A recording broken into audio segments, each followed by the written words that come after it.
What up, y'all? Appreciate you showing up, hanging out, listening to my dumbass, like and subscribe. So, I wanted to address a little thing that I've been noticing. Particularly with YouTubers and such. The rhetoric, if you want to call it that, or whatever. And it is pertaining to Halo Infinite and 343. So, yes, there is, I don't want to call it there's an issue, if you want to call it that, with 343. The issue is that there isn't enough content, right? The game itself is fine. The game itself is a very good game. It's very enjoyable. It's very fun. Story-wise, I haven't finished the campaign. And multiplayer-wise is great, but once again, not enough content. So what's happening now, I've seen a couple of videos out there where content creators are saying, oh, 343 is garbage or whatever. Halo is dead and all this stuff. And I'm like, no, first off, because the foundation of what Halo is perfect. I don't want to say perfect in that, oh, it's a perfect game. It's not the perfect game yet because you need content, obviously. But everything that they have built, the systems and all these things are solid. It's so much, it's like the most fun I've had in a Halo game in a long time. So that's where I'm like, okay, Halo Infinite is there. They just need to add and keep adding and adding. And so a lot of these content creators are trying to, just be drama kings or something. I don't know. And, try to get rid of Bonnie Ross or all these things. And I'm like, that's not what the problem is. Okay? And also, the main thing is that they're trying to do it right. They need to fix certain things. Would you want them to release something and it's hot garbage trash and broken? Of course not. So they need to fix the things that they need to fix to make the game right.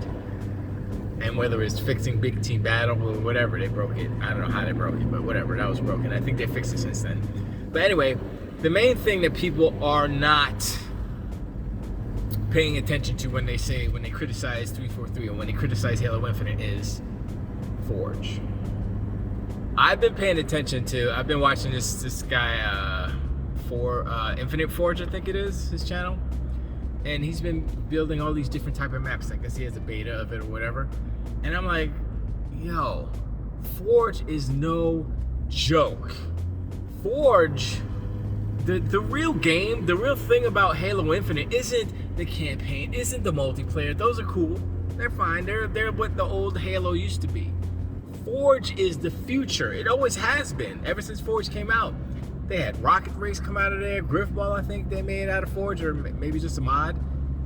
All these different variations. And if you look at other games like Grand Theft Auto Online, like Red Dead Redemption, well, not Red Dead Redemption, I'm sorry. Like Fortnite, like Minecraft, like Roblox, all these games, the base game is fine, whatever, that's what they start off with. But why are people still playing it? Why are millions of people still playing these games? Not because of the base game, because of all of the tools that they give you to make your own games. Make your own levels, make your own worlds. That's what Forge is. Except, it seems like it's gonna be very ambitious. And I was listening to Rebel FM and Arthur Geese was like, it might be too ambitious. Oh no, Arthur Geese was like, it's super ambitious. And then Anthony was like, maybe they gotta, bring it back a little bit because, their scope is too big. And I'm like, look, just do it. You know what I'm saying? Okay, so what, like Infinite Forges, I think, and all these other people who have the beta of Forge, if the things that they're doing, which is a small percentage, the things that they're doing is any indication of how dope Forge is, dude, Forge is it.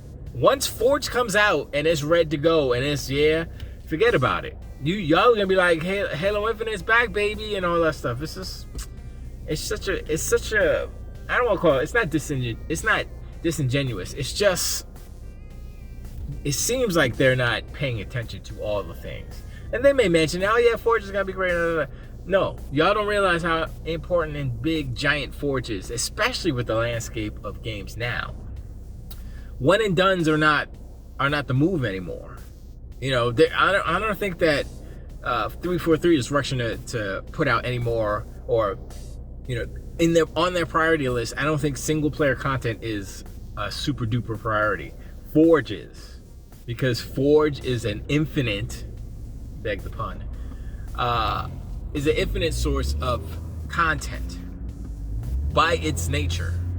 So, you know, and it allows the team to actually use those tools to be like, yeah, we built this in Forge. Here's the thing. You can download it, and you can you know, you could take it and kind of do a Project Spark on it. You could take it and modify it to how you like it, and make your own whatever maps and stuff. And I'm sure they'll have community maps or whatever, playlists and all that stuff. I mean, look, they have all these different kind of just on the Master, I think it's on the Master Chief Collection, where they have these different things that they build in Forge, where it's like, well, they have Rocket Race, obviously, you know, that's one thing, but you know, imagine Rocket Race on the Halo Infinite engine, you know what I mean? With the bigger budget. When I say bigger budget, I'm not talking about the money. I'm talking about the bigger budget as far as assets that you can put inside of a Forge level, or Forge map, if you will. And I don't know how much bigger it is from the previous Forge, but it is bigger. You know, the budget is bigger, so you're gonna have more objects, you know, more effects, more. It's just gonna be better.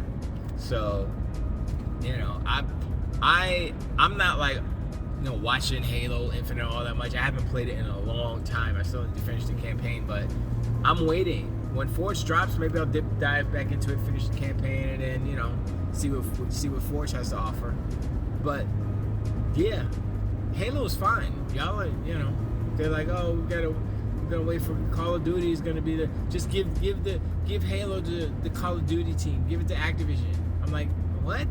Yeah, no, that's not, no.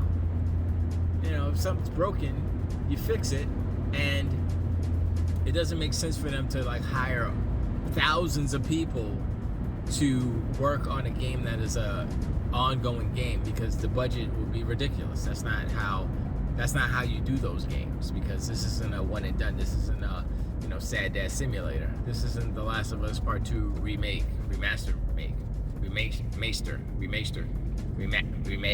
You know what I'm saying? It's not that. So you don't need to do that. You know, you have to have a small, agile team.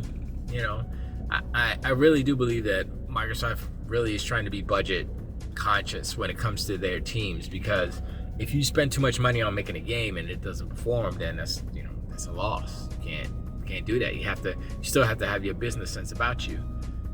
And I don't think Sony does in the same sense. They're still making these, you know, big games. And even though The Last of Us Remaster plus Part 1 is better than the original 2013 game, it's still not a from the ground up remake. And so they didn't have to spend as much money and as much time in making that game, so the budget was lower. So I mean, the price should have been lower too, but you know, they're trying to make as much money as they can with, you know, these little games that are, it's going to underperform. I guarantee you. It's gonna, I mean, it already has sold less than what did it say? It sold less than Saints Row.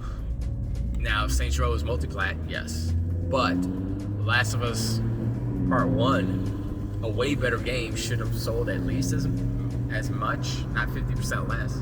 So yeah, those games, while they're critically acclaimed, are not big giant blockbuster selling games. You know, you don't have 50 million people playing The Last of Us. That's not how that works, and that's a problem. And you can't have reoccurring money from a one and done. That's a problem.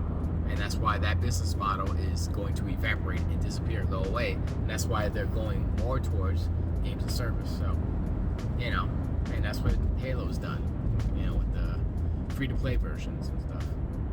So, yeah, I'm not worried about it. I'm gonna wait. take as much time as you need, Joe. Just make it good. That's all. Just keep it good, make it good. That's all. That's all we need. That's all we need. We don't need that much. Don't listen to all these knuckleheads out there. Don't listen to Gaz, Game On Daily. Shout out to Gaz though.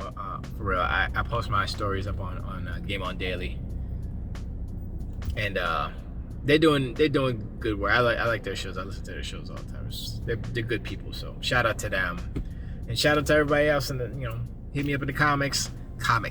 In the comments, let me know if y'all think that Halo is trash, or is Forge really not the savior, because it's just right now Halo's in a coma. Halo's in the ICU. But Forge is like it's gonna bring it all back. So it's not a big deal. I don't think it's in trouble at all. So, and they haven't steered us wrong per se. I think just people are just being a little over dramatic for the most part. So, but anyway, appreciate y'all hanging out, man. Like and subscribe, and like I said, hit the comments up. Let me know, and I'll talk to y'all next time. Tilt away.